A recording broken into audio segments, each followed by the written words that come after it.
The FINS initiative is about more than just addressing immediate financing needs. It is about building long-term resilience and capacity.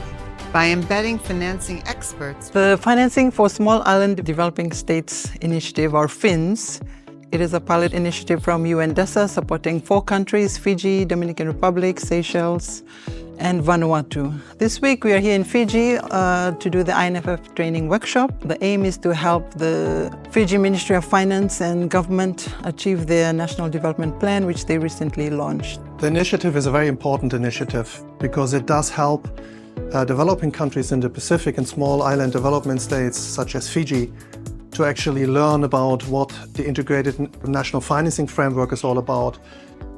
We need a financing architecture that ensures resources are directed towards the right purposes and to the priorities in the development plan, and at the same time in the most effective way.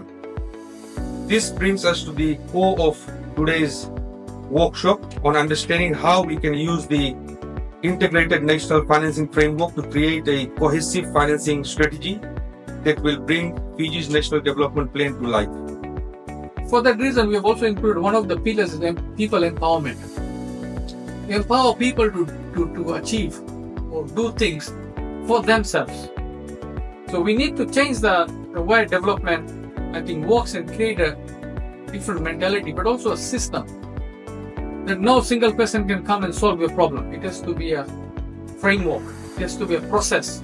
When we say we need financing, we also need to have proper proposals, proper financing strategies into identifying what are some of the areas of needs that we need to finance. Some may be on collaborative efficiencies, some may be on areas where we need greater involvement from communities, from public sector, from private sector, but there are many areas that we need to identify on how or what are the exact resources that we need in order to achieve our targets. And I think INFF greatly assists by developing that strategy. And once we have that strategy, we can go easily with our development partners, with our private sector, in order to implement many things that are outlined in the National Development Plan.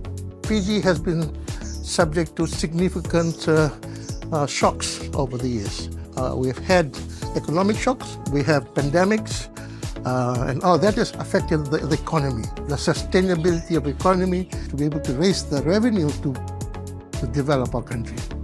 So that's why we need to have a diversified economy. So we look at the FINS involvement is very timely because at the moment the government of Fiji is having to deal with paying off a high debt.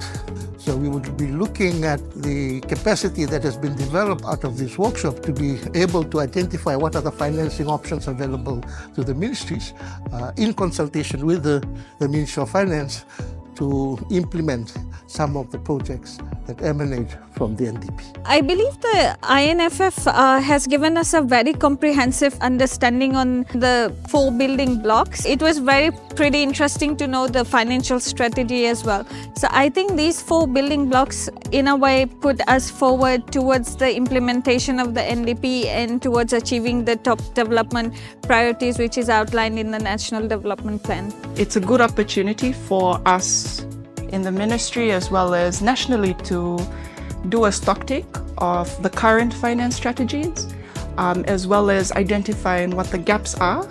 And the INFF would help us strategize on how we can get to where we want to be in 2029, which is when the NDP will be is covering the period from 2025 to 2029, and also the vision for 2050s.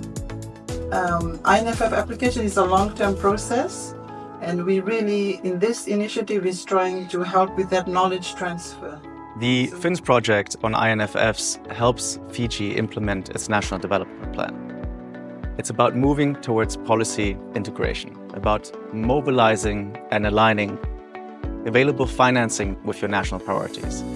It's moving away from business as usual, ensuring that your policies are risk-aligned, that they align with different dimensions of sustainability, and to ensure that you have trade-offs and externalities included in your thinking when you're coming up with financing policies. Well, UN DESA expects that after a couple of years, we are able to strengthen the capacity of the government and specifically within the Ministry of Finance to think about all sources of development.